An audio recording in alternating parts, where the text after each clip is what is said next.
हमने कल एक्सेलरेशन तक की डेफिनेशन पढ़ ली थी, यस सुनो, जल्दी बोलो। ठीक है, अब स्टार्ट करते हैं। ठीक है, एक क्वेश्चन करते हैं। क्वेश्चन क्या है?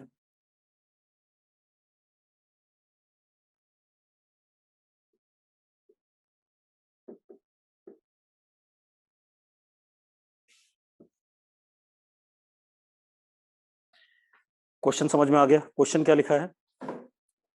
Man runs in east direction with 20 metre per second, then turns left and runs with same speed यानी कि 20 मीटर पर सेकेंड से फॉर नेक्स्ट 4 सेकेंड। ठीक है, इतनी बात। Find average acceleration. क्वेश्चन सबको क्लियर है? क्वेश्चन सबको क्लियर है बेटा? जल्दी बोलो। आपको एवरेज एक्सेलरेशन निकालना है। ठीक है, तो एवरेज एक्सेलरेशन क्या होता है सबसे पहले मैं आपको बता दूं। मतलब आपको एवरेज एक्सेलरेशन निकालना है तो आपको एवरेज एक्सेलरेशन का क्या क्या निकालना है? मैग्नीट्यूड निकालना है और एक चीज क्या निकालना है? डायरेक्शन। दोनों चीजें बतानी है, मैग्नीट्यूड और डायरेक्शन। क्लियर है? ठीक है भाई, बच्चों ज्वाइन कर लो क्लास। मतलब अजीबोगरीब बिहेवियर है, अभी तक 36 लोगों ने ज्वाइन किया है जबकि क्लास में 44 लोगों ने चाहिए। 8 लोगों ने क्लास नहीं ज्वाइन की है। ठीक है, मैं वीडियो ऑन करा रहा हूँ, जिन्होंने ज्वाइन नहीं किए वो अपने आप देख लेगा किसने किसने ज्वाइन नहीं किए। वीडियो ऑन कर लो अपने।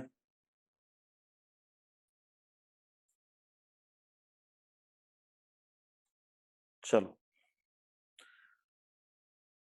बेटा, हर क्लास में एक बंदा बैठा होता है जो आपको देखता है कि किसने क्लास ज्वाइन करी किसने नहीं करी, कितने टाइम तक ज्वाइन करी, ये भी मैं आपको बता दूं। ठीक है, तो इसलिए प्रॉपरली पढ़ना शुरू करो लेट के। और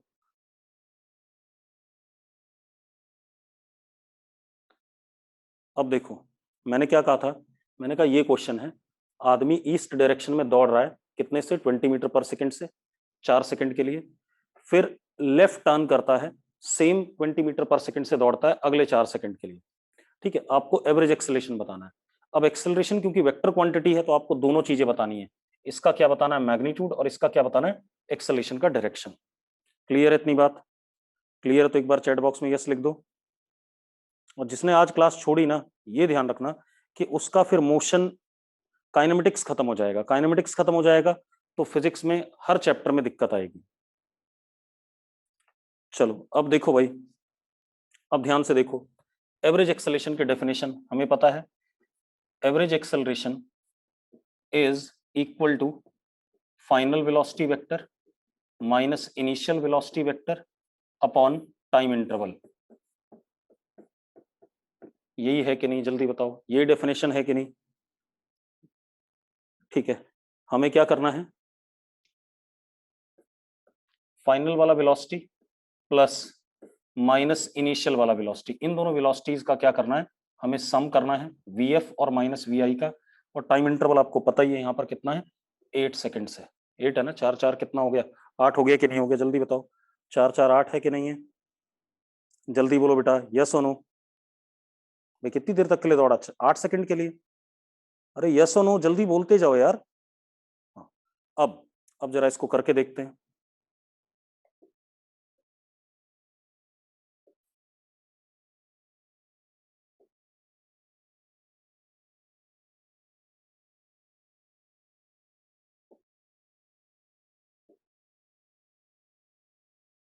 ये हमारे पास ईस्ट, ये हमारे पास वेस्ट, ये नॉर्थ और ये साउथ। ऐसे ही होता है कि नहीं होता? जल्दी बताओ, ऐसा ही है या नहीं है? जल्दी बोलो। ठीक है, अब जरा ध्यान दो। हमारे पास इनिशियल वेलोसिटी ये है,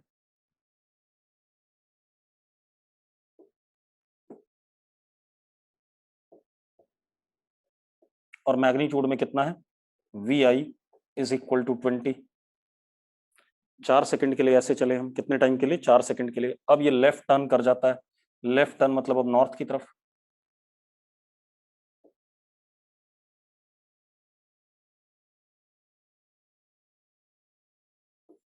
ये हमारा फाइनल वेलोसिटी है, और फाइनल वेलोसिटी का मैग्नीट्यूड भी कितना है? 20। यस और नो, जल्दी बताओ। 20 है या नहीं है, सेम स्पीड। अब आपको करना क्या है, आपको करना है वीएफ वेक्टर में ऐड करना है आपने माइनस वी आई वेक्टर, आपने वीएफ वेक्टर में minus V I vector add करना है, यस और नो, जल्दी बताओ, करना है ना? ठीक है, तो माइनस वी आई वेक्टर बनाते हैं अब हम।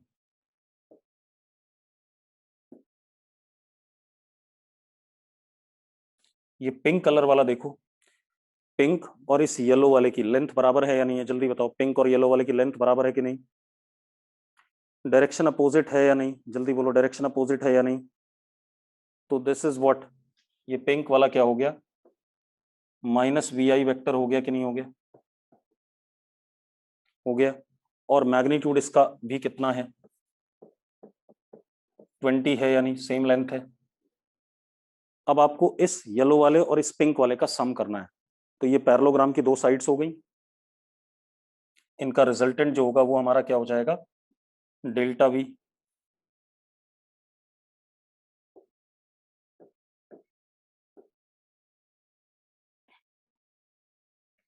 ये हमारा डेल्टा वी वेक्टर आया कि नहीं आया, आया कि नहीं आया, जल्दी बताओ, जल्दी बोलो बेटा, आएगा ऐसे कि नहीं आएगा? ऐसे आएगा। और मैंने एक चीज पढ़ाई थी वेक्टर में कि अगर दोनों वेक्टर्स बराबर मैग्नीट्यूड के हों तो जो डायगोनल होता है वो एंगल बाइसेक्टर पे जाता है, बताया था कि नहीं बताया था, जल्दी बताओ, एंगल बाइसेक्टर पे जाता है, बताया था ऐसा, याद है?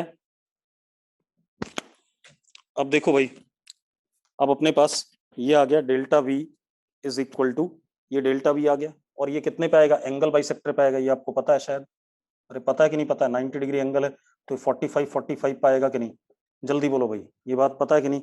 अगर दो वेक्टर बराबर मैग्नीट्यूड के होते हैं तो डायगोनल एंगल बाई सेक्टर पे निकलता है, अभीर पता है ये बात? और मैंने कल पढ़ाया था कि एवरेज एक्सेलरेशन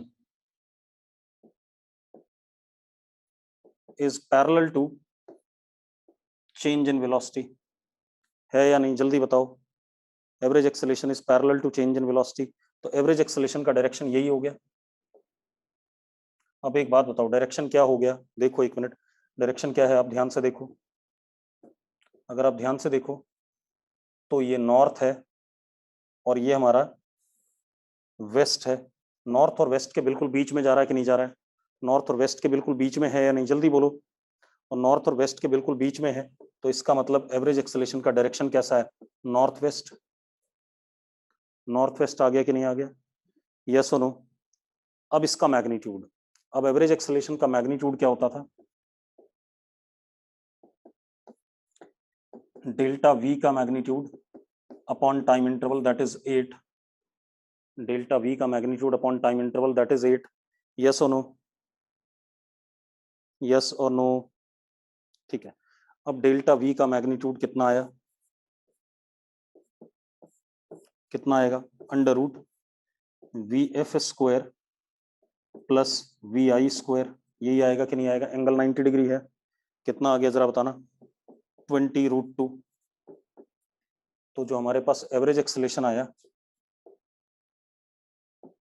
इसका मैग्नीट्यूड आ गया 20√2 अपॉन 8, और डायरेक्शन इसका किधर, नॉर्थ वेस्ट। क्लियर हो गया कैसे निकालना पड़ा हमें एवरेज एक्सेलरेशन, क्लियर हुई बात, क्लियर हो गई सबको बात? ठीक है, बहुत बढ़िया। अब हम आगे बात करते हैं, बढ़ जाएं आगे, बढ़ जाएं बेटा, ठीक है, चलो अगले पेज पे जाऊं, नोट कर लिया, नोट कर लिया तो यस लिख दो, फिर मैं अगले पेज पे चला जाऊं, ठीक है? और जल्दी जल्दी नोट करने के चक्कर में मत रहा करो, समझ लिया करो पहले, ठीक है? इतनी बात, अगर आप नोट नहीं कर पाते हो तो आप मुझे रोक सकते हो, ठीक है बच्चों? बच्चों बात समझ में आ गई? अगर आप नोट नहीं कर पा रहे हो तो मुझे रोक लिया करो, ठीक है? इतनी बात,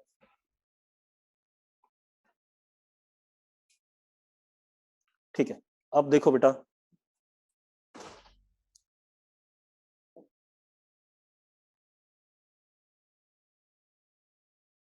अब ध्यान दो,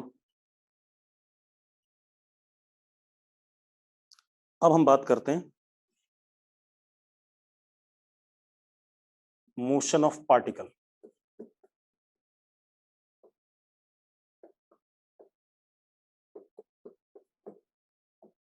मोशन ऑफ पार्टिकल।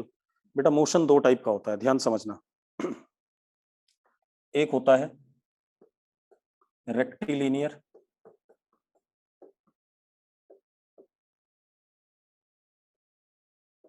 अभी समझा रहा हूं और इनकी कंडीशंस भी बताऊंगा, और एक होता है कर्विलिनियर।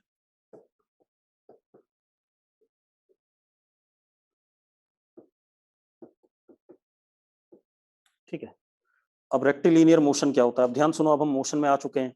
अब ध्यान से समझना, पार्टिकल का मोशन दो टाइप का होता है, एक रेक्टिलिनियर एक कर्विलिनियर। ठीक है, इतनी बात।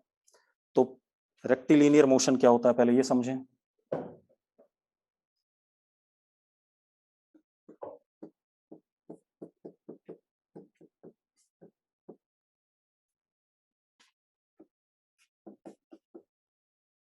रेक्टिलिनियर मोशन का मतलब होता है particle moves on straight line.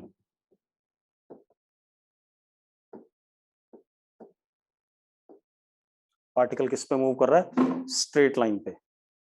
और इसी को हम वन डायमेंशन मोशन भी कहते हैं, वन डायमेंशन मोशन या वन डी मोशन।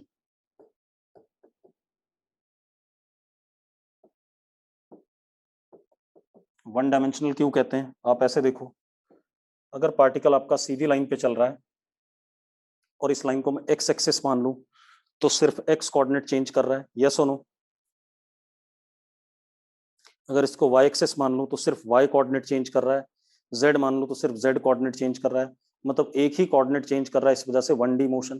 तो पार्टिकल अगर सीधी लाइन पे चलता है तो उसको हम क्या कहते हैं, वन डी मोशन या रेक्टिलिनियर मोशन, या क्या कहते हैं, वन डायमेंशन मोशन। क्लियर है इतनी बात।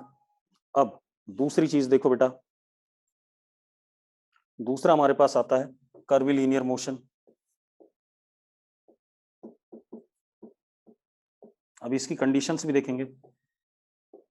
कर्विलिनियर मोशन, कर्विलिनियर मोशन समझो, particle moves on curve path,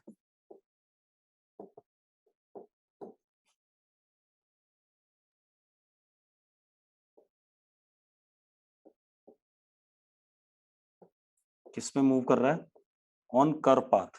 ठीक है इतनी बात, मतलब इस रास्ते पे चल रहा है मान लो। ठीक है इतनी बात। अब ये कर्व पाथ पे हो गया। अब जब कर्व पाथ पे चल रहा है पार्टिकल, ध्यान सुनो, अब यहाँ खेल है। अगर कर्व पाथ पे चल रहा है और अगर एक प्लेन के, मान लो इस बोर्ड के ऊपर हो रहा है, तो बोर्ड को आप क्या कर सकते हो, एक्स वाई कोऑर्डिनेट में डिवाइड कर सकते हो, बोर्ड को कर सकते हो कि नहीं कर सकते हो। Suppose this is board divided in X and Y coordinate,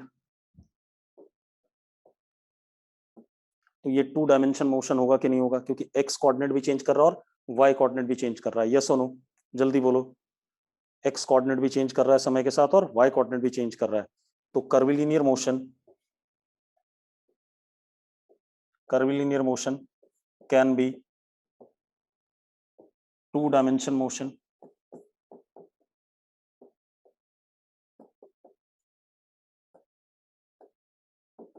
एक और चीज बेटा, थ्री डायमेंशन भी हो सकता है। अगर ये पार्टिकल ऐसे हवा में भी उड़ने लगे ऐसे, तो जरा देखो इसका जेड भी चेंज कर रहा है, एक्स भी चेंज कर रहा है और वाई भी चेंज कर रहा है, हाँ या ना, जल्दी बोलो, जल्दी बोलो भाई। थ्री डी भी हो सकता है कि नहीं। ठीक है, हवा में चिड़िया उड़ रही है, चिड़िया का एक्स कोऑर्डिनेट भी बदलेगा, वाई भी बदलेगा, जेड भी बदलेगा। तो curvilinear motion can B three dimension motion also, yes और नो, हाँ या ना। अब हमें ये डिसाइड करना है कि किस कंडीशन में कर्विलिनियर मोशन होता है और किस कंडीशन में रेक्टिलिनियर मोशन होता है। अब ये ध्यान रखना, जब हम ये चैप्टर पढ़ रहे हैं तो सबसे पहले हम रेक्टिलिनियर मोशन पढ़ेंगे, उसके बाद फिर हम कर्विलिनियर मोशन पढ़ेंगे। तो पहले मैं आपको समझा दूं, condition in which rectilinear motion is possible and condition in which curvilinear motion is possible। ठीक है इतनी बात। तो अब अगले पेज पे आ जाते हैं।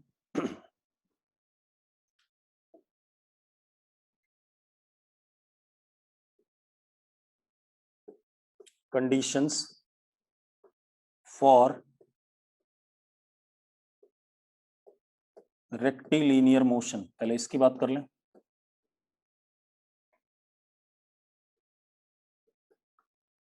कंडीशंस फॉर रेक्टिलिनियर मोशन, दो कंडीशन होती है रेक्टिलिनियर मोशन की।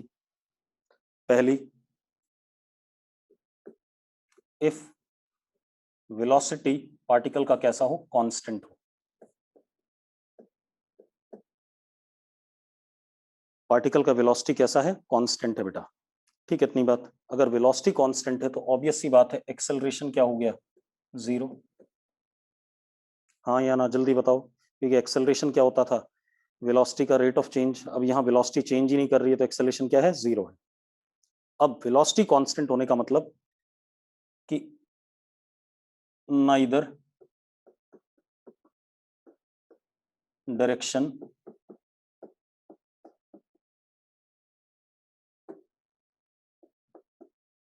Nor magnitude of V vector changes. ना ही मैग्नीट्यूड बदल रहा है, ना ही डायरेक्शन बदल रहा है वी वेक्टर का। तो अब जरा देखो,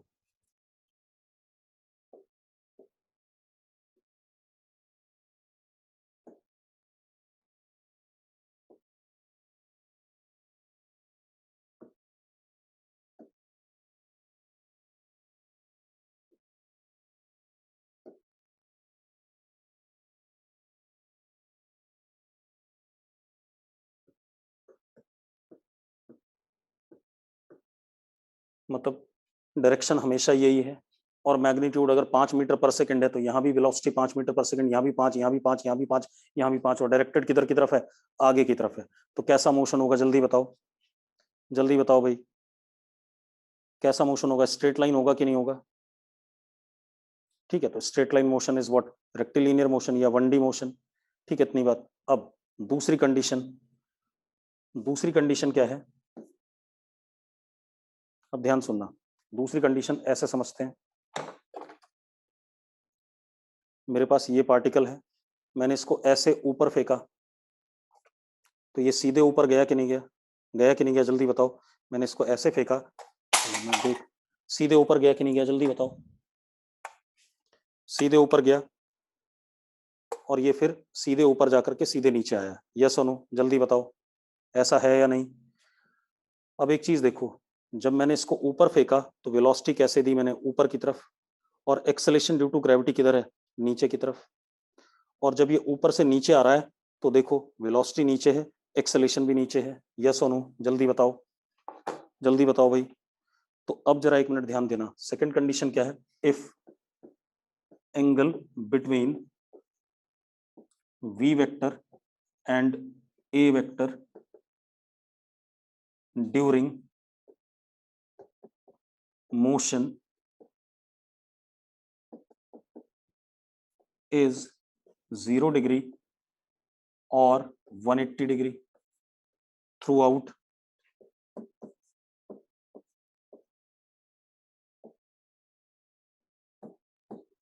अगर v वेक्टर और a वेक्टर के बीच में पूरे मोशन के दौरान एंगल या तो 0 डिग्री हो या 180 डिग्री हो, कोई बाकी और कोई एंगल ना हो, तो मोशन कैसा हो रहा है, 1D हो रहा है कि नहीं हो रहा है, जल्दी बताओ।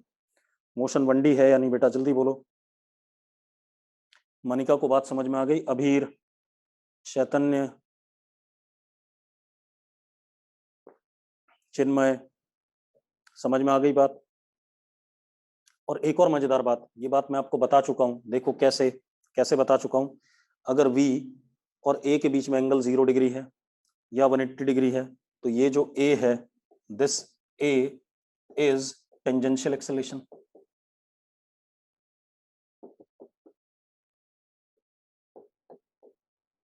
पढ़ाया था मैंने, याद है या नहीं, जल्दी बताओ। मैंने बताया था कि नहीं बताया था कि अगर V A V के पैरेलल या एंटी पैरेलल तो कौन सा एक्सेलेरेशन कहलाता है, टेंजेंशियल एक्सेलेरेशन। और ये क्या करता है, ओनली चेंजेस मैग्नीट्यूड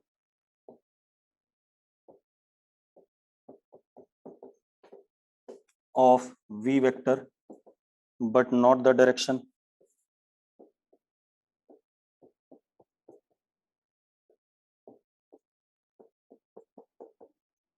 ये सिर्फ v वेक्टर का क्या बदलता है, मैग्नीट्यूड, लेकिन डायरेक्शन नहीं बदलता है। यस और नो, यस और नो, बहुत बढ़िया। अब मेरी बात सुनो, इतनी बात हो गई। अब हम कंडीशंस की बात करें कर्विलीनियर मोशन की, रेक्टिलिनियर की हो गई।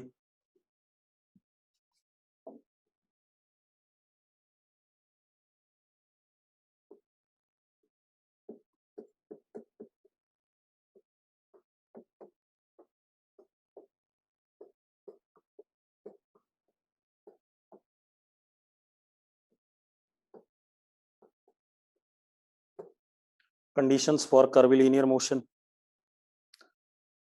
अब ध्यान दो, कर्विलीनियर मोशन को ध्यान सुनो, ध्यान सुनना भाई, मेरे हाथ में ये है, ठीक है, इतनी बात। चलो एक मिनट, कर्विलीनियर मोशन को देखते हैं। यानी कि पार्टिकल ऐसे किसी टेढ़े मेढ़े रास्ते पे चल रहा है, यही मतलब हुआ कि नहीं हुआ, यही मतलब है कि नहीं है, ये पाथ हो गया।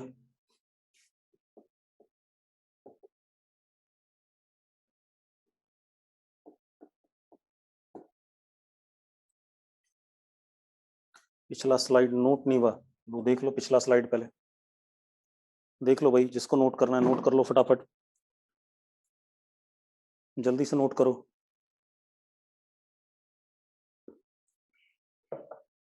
कर लिया नोट, अमूल्य नोट कर लिया?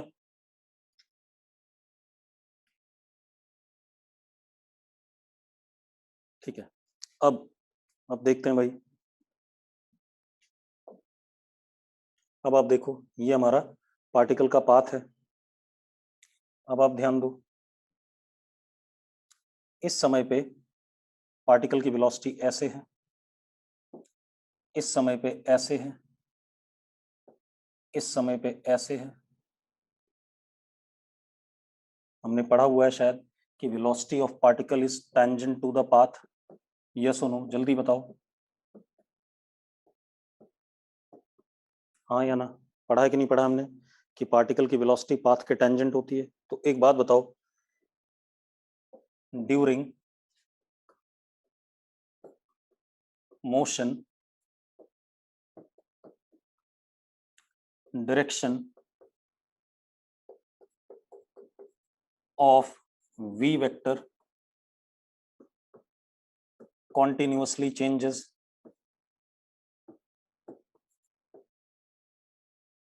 हो रहा है ऐसा कि नहीं, जल्दी बताओ। ड्यूरिंग मोशन, मैंने क्या कहा, मोशन के दौरान। बोर्ड ब्लर हो गया क्या, ज्यादा ब्लर है? बच्चों चेक करो जरा, ज्यादा ब्लर आ रहा है बोर्ड?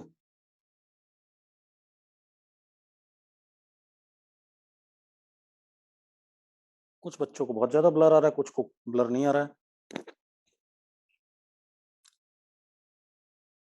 पढ़ मतलब पढ़ा लिखा हुआ समझ में आ रहा है कि नहीं आ रहा है? पढ़ने लायक है या नहीं बेटा, जल्दी बोलो।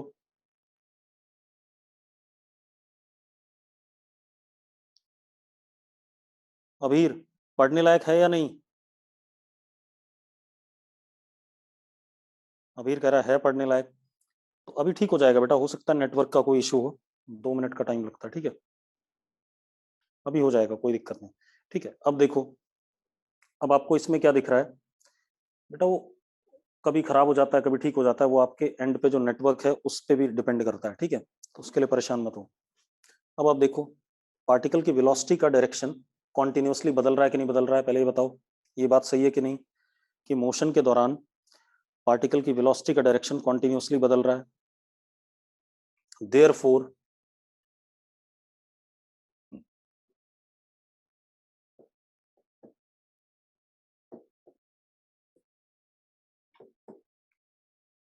AC वेक्टर इज मस्ट, हाँ या ना?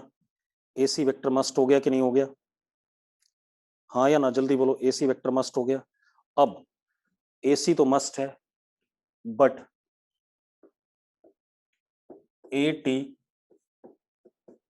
में और मे नॉट एक्ट।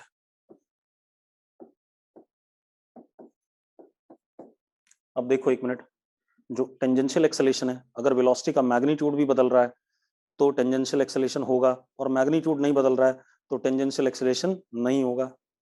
तो अब हम जनरल बात कर लेते हैं, मान लेते हैं टेंजेंशियल एक्सेलरेशन। अब देखो ये हमारे पास टेंजेंशियल एक्सेलरेशन और ऐसे करके ये आ गया हमारे पास सेंट्रीपिटल एक्सेलरेशन आ गया। अब देखो ये AC वेक्टर और ये AT वेक्टर, तो जो एक्सेलरेशन है नेट वो कुछ ऐसा आ रहा है कि नहीं आ रहा, जल्दी बताओ। ऐसा आएगा कि नहीं आएगा? आएगा बेटा, ठीक है। यानी कि angle between V vector and A vector is not 0 degree or 180 degree throughout the motion.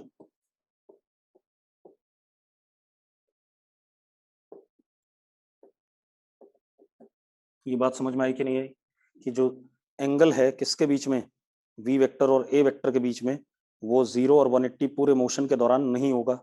अरे क्लियर है बात बच्चों? बात क्लियर हुई कि नहीं, जल्दी बोलो।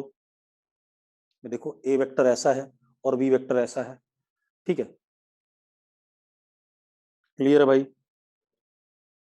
कोई दिक्कत इसमें? बात समझ में आ गई सबको? मनिका दिक्कत है क्या? मनिका कोई प्रॉब्लम है?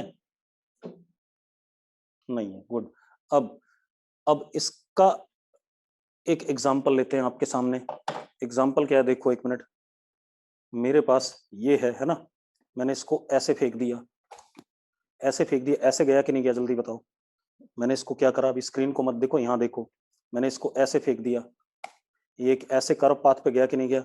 अब देखो एक मिनट, मैंने वेलोसिटी कैसे दी, वेलोसिटी ऐसे दी, और एक्सेलेरेशन ड्यू टू ग्रेविटी किधर है, नीचे। तो इनके बीच में एंगल कुछ आ रहा है कि नहीं आ रहा, जल्दी बताओ। एंगल 0 और 180 तो नहीं है। देखो मैंने ऐसे वेलोसिटी दी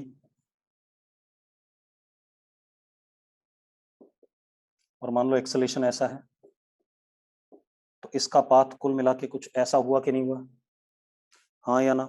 और इनके बीच में एंगल क्या था, ये था थीटा एंगल, यस और नो? तो कर्विलिनियर पाथ के लिए एंगल 0 और 180 नहीं होना चाहिए। अगर 0 और 180 होगा पूरे मोशन के दौरान तो स्ट्रेट लाइन हो जाएगा, ठीक है इतनी बात। और अगर एंगल पूरे मोशन के दौरान 0 डिग्री और 180 डिग्री होगा वी और ए के बीच में, तो कैसा मोशन होगा, स्ट्रेट लाइन होगा। ये बात क्लियर हो गई? क्लियर हो गई कंडीशंस? सबको कंडीशंस क्लियर हैं? बहुत बढ़िया। आप देखो रेक्टिलिनियर की दो कंडीशन थी, एक तो वेलोसिटी कांस्टेंट, या दूसरा v और a के बीच में एंगल हमेशा क्या होना चाहिए, 0 डिग्री या 180 डिग्री। और कर्विलिनियर की क्या थी कि एंगल बिटवीन v और a 0 और 180 नहीं होना चाहिए, कुछ और होना चाहिए। इनके बीच में कोई भी एंगल हो सकता है। बात समझ में आ गई कि नहीं? मेरी बात क्लियर है? चलो बढ़िया। अगर आपको क्लियर तो हम आगे बात करते हैं। अब देखो भाई, इतनी बात हो गई, अब हमें क्या पढ़ना है, हमें पढ़ना है रेक्टिलिनियर मोशन पहले। अब करीब करीब 1-1.5 हफ्ता हम रेक्टिलिनियर मोशन पढ़ेंगे।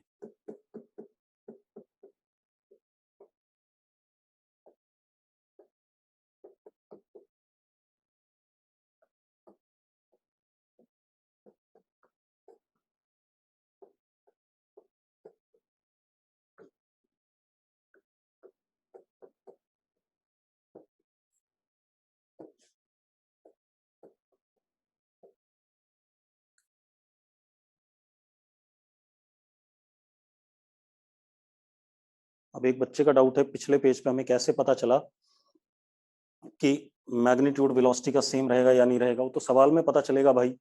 इसीलिए तो मैंने कहा कि भाई AT हो भी सकता और नहीं भी हो सकता। अगर AT है तो मैग्नीट्यूड बदल रहा है, और AT अगर 0 है तो मैग्नीट्यूड नहीं बदल रहा है। यही बात हुई कि नहीं हुई, जल्दी बताओ भाई। जिस बच्चे ने पूछा है उसको ये बात क्लियर हो गई कि नहीं, जल्दी बोलो। हो गई, ठीक है। अब नोट कर लिया सबने ये वाला पेज? श्वेता नोट कर लिया बेटा? श्वेता नोट कर लिया, ठीक है। चलो अब हम आते हैं रेक्टिलिनियर मोशन या 1D मोशन या स्ट्रेट लाइन मोशन, ठीक है।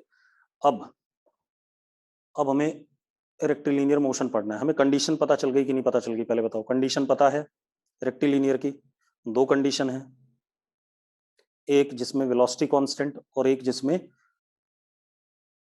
एक्सेलरेशन है वो वेलोसिटी के पैरेलल या एंटी पैरेलल है। यस और नो? कंडीशन पता है हमें। ये ध्यान रखना, स्ट्रेट लाइन मोशन इन्हीं दो कंडीशन पे हो सकता है, बाकी किसी कंडीशन पे स्ट्रेट लाइन मोशन नहीं होता है। अब रेक्टिलिनियर मोशन के टाइप्स, दो टाइप, एक यूनिफॉर्म मोशन और एक non uniform motion. Full form भी लिख देता हूं, इसका फुल फॉर्म होता है यूनिफॉर्म मोशन और इसका नॉन यूनिफॉर्म मोशन।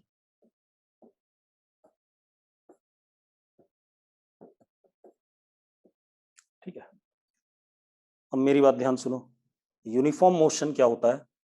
जिसमें वेलोसिटी वेक्टर क्या रहेगा? कांस्टेंट रहेगा। एक्सेलेरेशन कैसा? जीरो। इसको हमने यूनिफॉर्म मोशन कहा। दूसरे वाले में हमें ये बात पता है V पैरेलल और anti parallel to A and A not equal to zero, यानी कि एक्सेलरेशन एग्जिस्ट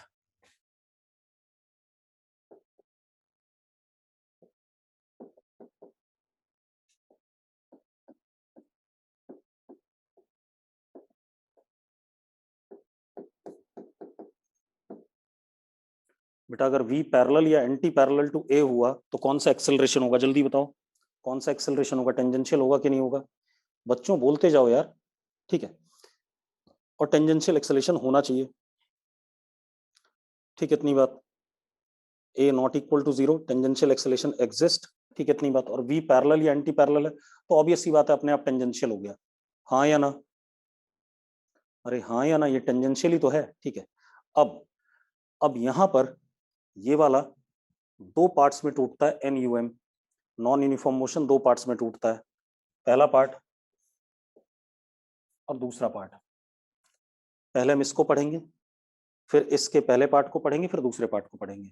तो जरा देखो, जो इसका पहला पार्ट आता है that is uniformly accelerated motion,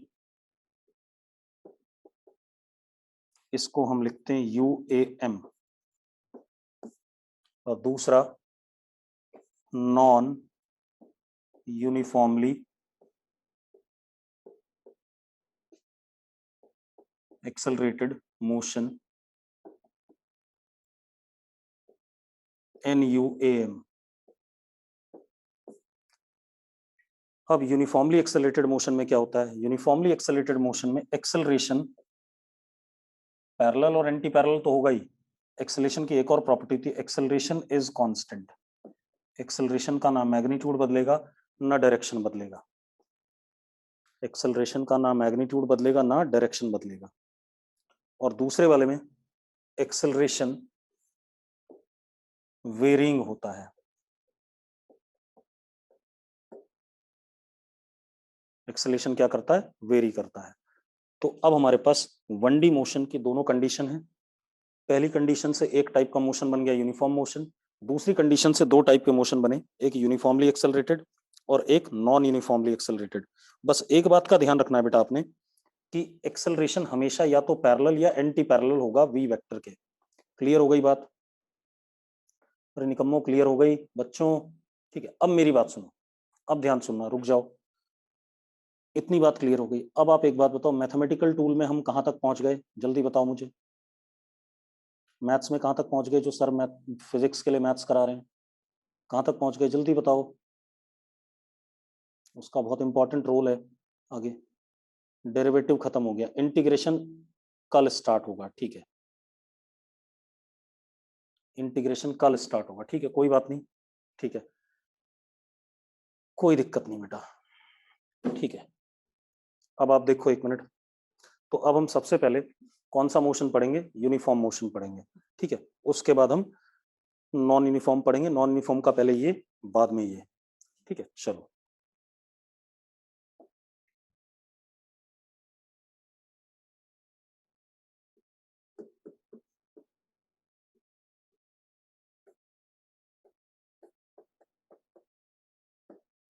uniform motion.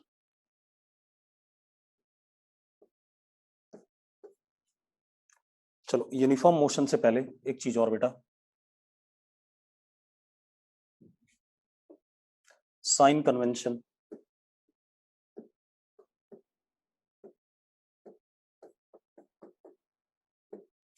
Sign convention, ठीक है। अब आप एक चीज देखो, हम पढ़ क्या रहे हैं, वी आर स्टडिंग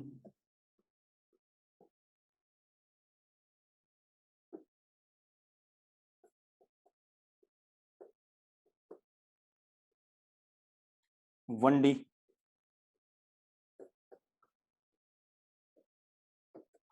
यानी कि स्ट्रेट लाइन मोशन पढ़ रहे हैं। स्ट्रेट लाइन मोशन पढ़ रहे हैं बेटा, तो पार्टिकल का जो मोशन होगा वो स्ट्रेट लाइन पे ही होगा, ऐसे, ठीक है। अब अगर आप इस स्ट्रेट लाइन को एक्स एक्सिस मानते हो, सपोज आपने इसको एक्स एक्सिस माना, तो कोई भी वेक्टर क्वांटिटी अगर इधर की तरफ डायरेक्टेड है, मान लो वेलोसिटी है मेरे पास और उसका मैग्नीट्यूड 4 है, तो इसको 4 आई कैप लिखोगे कि नहीं लिखोगे, जल्दी बताओ, 4 आई कैप लिखोगे कि नहीं। एक्सेलरेशन अगर इधर की तरफ है 2 मीटर पर सेकंड स्क्वायर, तो 2 आई कैप लिखोगे। डिस्प्लेसमेंट अगर इधर की तरफ है 8, तो इसको 8 आई कैप लिखोगे कि नहीं लिखोगे, जल्दी बताओ। अगर इधर की तरफ कोई चीज डायरेक्टेड है, मान लो वेलोसिटी इधर की तरफ है, तो इसको लिखोगे 4 माइनस आई कैप, यानी कि -4 आई कैप लिखोगे कि नहीं लिखोगे, जल्दी बताओ, हाँ या ना।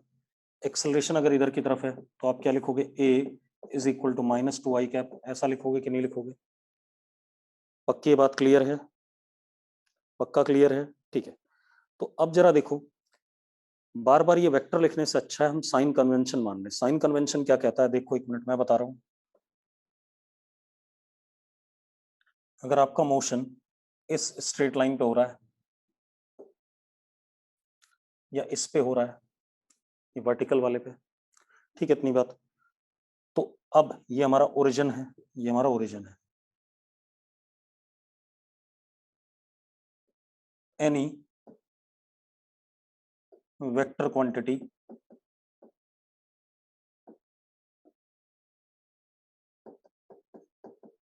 directed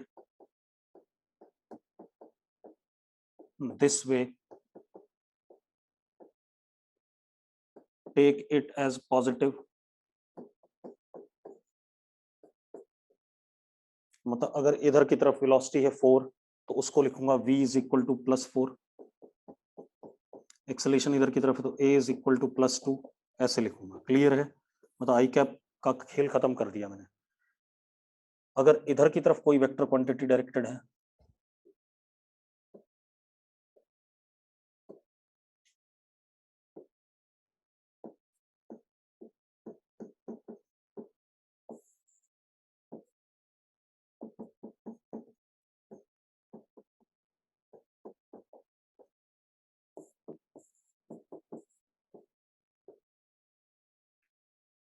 देन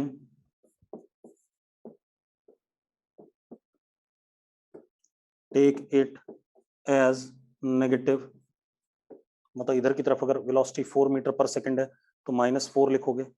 एक्सेलेरेशन इधर की तरफ 2 है तो -2 लिखोगे। क्लियर है, कोई दिक्कत बेटा, कोई दिक्कत किसी को। भाई इधर मैं 4 आई कैप लिखता था, इधर -4 आई कैप लिखता था, तो मैंने आई कैप हटा ही दिया, एक को +4 लिख दिया, एक को -4 लिख दिया। अगर इधर की तरफ कोई चीज डायरेक्टेड है ऊपर की तरफ,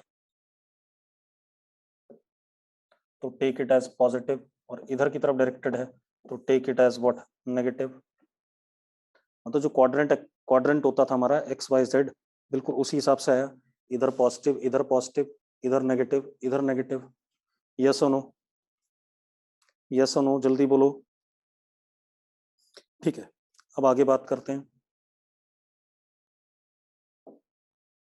अब हम आते हैं यूनिफॉर्म मोशन पे।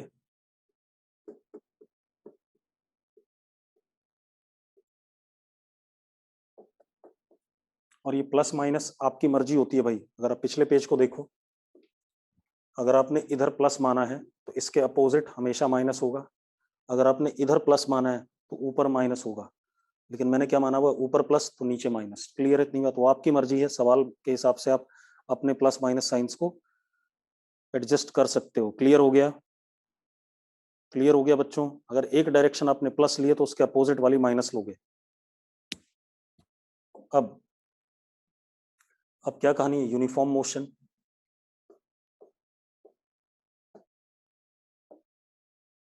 अब यूनिफॉर्म मोशन में क्या होता है, v कांस्टेंट, अब मैं वेक्टर नहीं बना रहा हूं, v कांस्टेंट, a 0। मैंने पॉजिटिव भी लिया, प्लस भी लिया है। तो अब जरा देखो,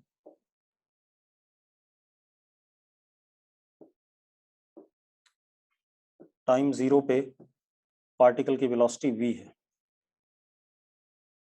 तो मैंने इधर की तरफ ले लिया, मतलब पॉजिटिव हो गया। अब मोशन में पर्पस क्या होता है? मोशन में पर्पस ये है कि थोड़े टाइम बाद, t टाइम के बाद आपको पार्टिकल की वेलोसिटी चाहिए एक, और पार्टिकल कितना डिस्प्लेसमेंट हो गया s, ये वाला डिस्प्लेसमेंट, क्योंकि ये इनिशियल है और ये फाइनल है एट टाइम t, जब आपको डिस्प्लेसमेंट बताना है। क्लियर है भाई? अरे क्लियर है? आपको एक तो vf बताना है और एक s बताना है। ठीक है, अब मेरी बात सुनो, टाइम 0 पे वेलोसिटी कितनी है? टाइम 0 पे वेलोसिटी कितनी है बेटा, जल्दी बताओ। v, अरे टाइम 0 पे वेलोसिटी कितनी है? v है या नहीं, जल्दी बोलो। ठीक है, टाइम 0 पे वेलोसिटी v है। टाइम 1 सेकंड पे कितनी वेलोसिटी होगी? टाइम 1 सेकंड पे कितनी होगी? चैतन्य गलत बात, टाइम 1 सेकंड पे भी v होगी। टाइम 2 सेकंड पे वेलोसिटी कितनी होगी? टाइम 2 सेकंड पे कितनी होगी? v होगी। टाइम 3 सेकंड पे कितनी होगी? भैया लिखा हुआ है आपके पास ऊपर, ये लिखा हुआ है वेलोसिटी कांस्टेंट है, तो हर मोमेंट पे वेलोसिटी कितनी है? v है। लिखा हुआ कि नहीं लिखा हुआ है? अरे लिखा है भाई। तो किसी भी समय पे velocity is what, v। Yes और नो? यस और नो, जल्दी बोलो भाई। बेटा वेलोसिटी कांस्टेंट दे रखा है क्वेश्चन में। कांस्टेंट का मतलब क्या होता है? ना उसका मैग्नीट्यूड बदलेगा ना उसका डायरेक्शन बदलेगा। यही बताया था कि नहीं बताया था, जल्दी बोलो। तो भाई जो वेलोसिटी टाइम 0 पे है वही हमेशा रहेगी। अगर वेलोसिटी बदल गई तब तो एक्सेलरेशन आ जाएगा, जबकि एक्सेलरेशन यहां पर क्या है, 0 है। हाँ या ना? ठीक है, और ये सीधे ऐसे ही चलेगा। अब अब आपके पास क्या है, that is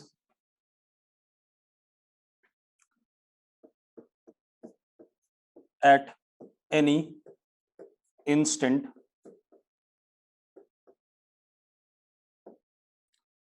velocity is v। किसी भी समय पे वेलोसिटी कितनी है? v है। मानते हो या नहीं मानते हो, जल्दी बोलो। That is at any instant velocity is v।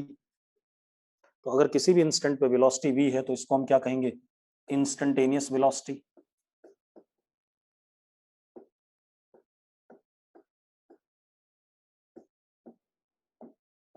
कहेंगे कि नहीं कहेंगे, जल्दी बताओ। कहेंगे कि नहीं कहेंगे, जल्दी बोलो। अब इसको हमने इंस्टेंटेनियस वेलोसिटी कह दिया। अब आपको एक बात पता है, ds upon dt is equal to v। पढ़ाया मैंने ऐसा कि नहीं पढ़ाया, जल्दी बताओ। Rate of change of position with respect to time is equal to instantaneous velocity, पढ़ाया मैंने। ठीक है, और v हमें पता है, v कांस्टेंट है, ध्यान रखना। ठीक है, अब ds is equal to v dt, ऐसा लिखेंगे कि नहीं लिखेंगे? लिख सकते हैं, ऐसे लिख सकते हैं भाई। अब देखो, what is ds? ds is very very small displacement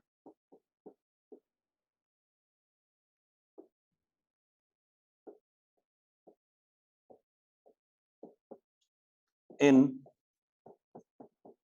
time dt। छोटे से dt टाइम में ये ds डिस्प्लेसमेंट हुआ कि नहीं हुआ? अरे यस और नो? जल्दी बोलो भाई। मतलब मैंने ये देख लिया, देखो क्या है,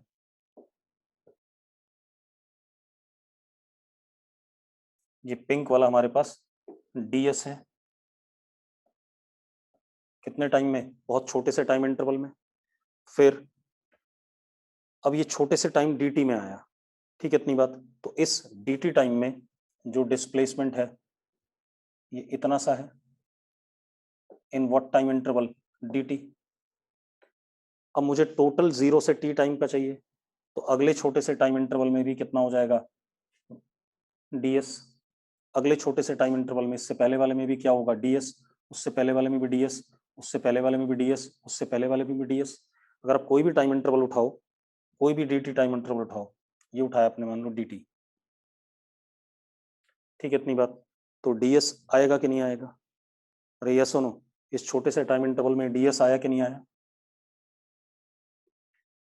अब इन सारे ds को अगर मैं जोड़ दूं, सारे ds को जोड़ दूं, ठीक है, तो क्या होगा, टोटल डिस्प्लेसमेंट आ जाएगा, s is equal to v constant है बाहर, समीशन dt, सारे छोटे छोटे टाइम, ये वाला dt प्लस ये वाला dt प्लस ये वाला dt, सारे dt जोड़ दिए हमने, सारे dt जोड़ दिए, तो s is equal to velocity into time, ये आएगा कि नहीं आएगा। और सिक्स्थ क्लास से पढ़ते हुए आ रहे हो शायद आप इसको, distance is equal to speed into time, पढ़ते हुए आ रहे हो कि नहीं आ रहे हो,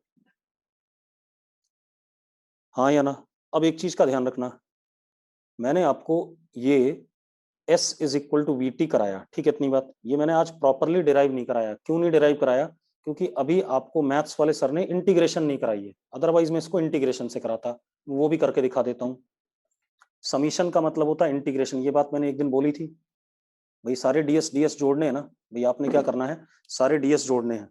तो मैंने आपको एक दिन बोला था कि समीशन का मतलब होता है इंटीग्रेशन, तो हम इसको क्या करते हैं, इसको हम इंटीग्रेट करते हैं, मैं लिख ही देता हूँ, integration ds is equal to, जो कांस्टेंट होता है इंटीग्रेशन के बाहर आ जाता है, अंदर dt। अब टाइम जीरो पे s जीरो था, यहां से स्टार्ट हुए थे, टाइम t पे s हो गया, यहां पहुंच गए। अब इसको सॉल्व करके जब आएगा तो ये आ जाएगा, कल आपको मैथमेटिकल टूल में बता देंगे, s is equal to we T आ जाएगा, distance is equal to speed into time, या displacement is equal to velocity into time. आ गया कि नहीं आ गया, जल्दी बताओ, ये बात क्लियर है या नहीं भाई। छोटे छोटे डीएस सारे जोड़ दिए, सारे डीएस जोड़ने पे s आएगा, अरे यस और नो, जल्दी बोलो भाई, ठीक है। अभी क्वेश्चन करने लायक नहीं हो बेटा, क्वेश्चन में इंटीग्रेशन आएगी, ठीक है, इसलिए क्वेश्चन आप 2 दिन बाद करने लायक होगे 1D के, ठीक है। तो 2 दिन सर को भी थोड़ा सा इंटीग्रेशन करा लेने दो, क्योंकि मैं इस चीज को आपको एक्सप्लेन नहीं कर पाया अभी, ठीक है, ये एक प्रॉब्लम है, ये कल एक्सप्लेन कर पाऊंगा मैं, ठीक है, मैंने अभी दूसरे तरीके से बताया आपको। अब ये तो क्लियर है ना, फॉर्मूला आपने बचपन से यूज करा हुआ है, distance is equal to speed into time, या displacement is equal to velocity into time, use किया कि नहीं। लेकिन ये फॉर्मूला वैलिड होता है सिर्फ और सिर्फ किसके लिए, यूनिफॉर्म मोशन के लिए भाई, बाकी जगह वैलिड नहीं होता। ये तभी वैलिड होता है जब वेलोसिटी क्या होती है, कांस्टेंट। अरे क्लियर हो गया निकम्मो, बात क्लियर हो गई, गुड, ठीक है। अब आगे बढ़ जाएं,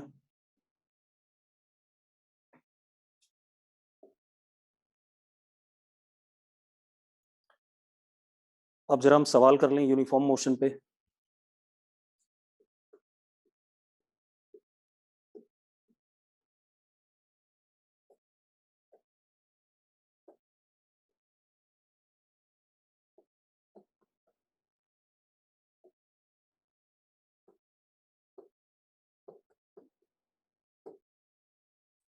problems based on uniform motion, ठीक है, इतनी बात। पहला प्रॉब्लम मैं डिक्टेट कर रहा हूं, प्रॉब्लम नोट करो, नोट करो, क्वेश्चन को डिक्टेट कर रहा हूं, लिखो, particle moves on straight line, लिख लिया, particle moves on straight line, लिख लिया बच्चों, with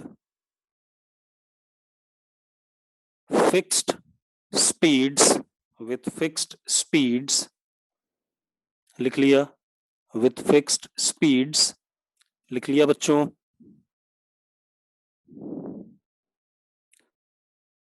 V1 comma V2 comma V3 dash dash dash Vn with fixed speeds V1 comma V2 comma V3 dash dash dash Vn। लिख लिया? मैंने क्या कहा? Particle moves on a straight line with fixed speeds V1 comma V2 comma V3 dash dash Vn in equal successive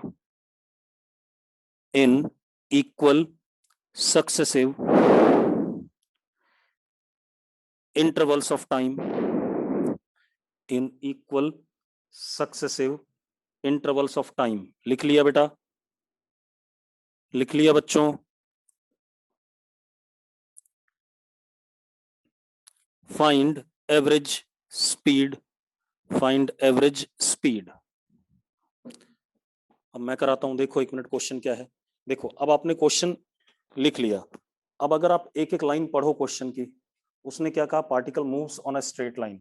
तो देखो अब मैं आपको बता रहा हूं कैसे क्वेश्चन को अप्रोच किया जाता है। उसने बोला particle moves on a straight line, ठीक है, तो आपने स्ट्रेट लाइन बना दी,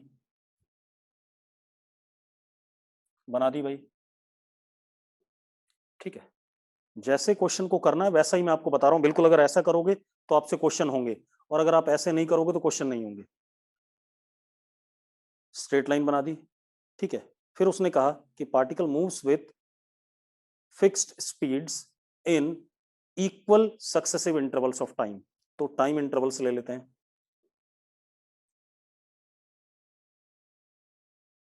टी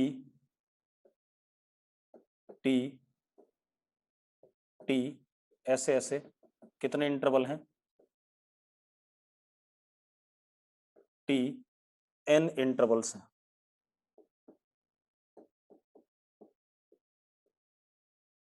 और पहले इंटरवल में स्पीड फिक्स्ड है और कितनी है? v1। दूसरे इंटरवल में स्पीड फिक्स है, कितनी है? v2। तीसरे में v3। चौथे में v4, v5, v6 dash dash, nth वाले में vn। मेरा डायग्राम बन गया। आप लोगों को डायग्राम समझ में आ गया कि नहीं? जल्दी बोलो, समझ में आ गया? अब देखो जब मैं करा रहा हूँ ना तो आपको सब समझ में आएगा, आप करोगे तो आपको दिक्कत आएगी। अब मैं बताऊं आपको दिक्कत क्यों आती है, मैं आपको साफ साफ क्लियर कर दूं, क्लैरिटी दे दूं आपको। आपको दिक्कत सबसे पहली आती है कि आपको अंग्रेजी नहीं आती है, आप क्वेश्चन को पढ़ के समझ नहीं पाते हो, ठीक है। अगर आप क्वेश्चन को पढ़ के समझ नहीं पाते हो तो आप डायग्राम नहीं बना पाओगे, डायग्राम नहीं बना पाओगे तो आप डाटा को यूज नहीं कर पाओगे। सबसे बड़ा ड्रॉबैक आप लोगों का सिर्फ यही है कि आपको लैंग्वेज नहीं आती है, आपने बचपन से पढ़ने की आदत छोड़ रखी है, ठीक है भाई। तो जब भी आप क्वेश्चन को पढ़ो तो एक एक लाइन करके पढ़ो और उस लाइन के रिस्पेक्टिव डायग्राम बनाते रहो। तो देखो क्वेश्चन क्या था कि particle moves on a straight line, और उसमें इक्वल सक्सेसिव टाइम इंटरवल थे। कितने इंटरवल थे? n, क्योंकि स्पीड हमारी v1 v2 v3 up to vn आया था, ठीक है। इतनी बात तो मैंने वैसे ही बना दिया। अब मुझसे पूछ रहा है एवरेज स्पीड। एवरेज स्पीड क्या होता है? एवरेज स्पीड होता था, अगर याद करो, v average is total distance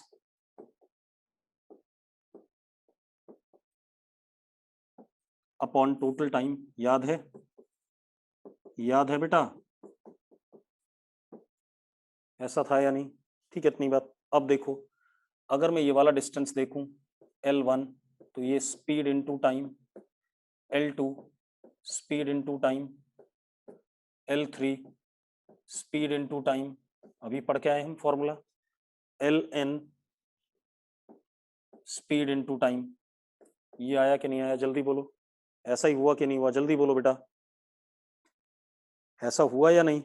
अब देखो 1 मिनट, अब total distance v average is equal to L1 plus L2 plus L3 dash dash dash Ln upon total time। total time is n into t। अरे t t t कितनी बार? n बार। Yes और no? अब देखो v average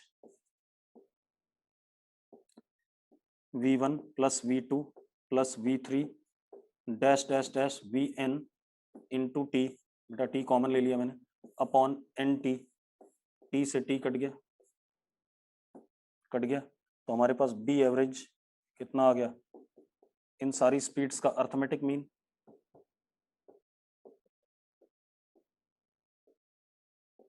simple है या नहीं, जल्दी बताओ, सिंपल सा है क्वेश्चन कि नहीं?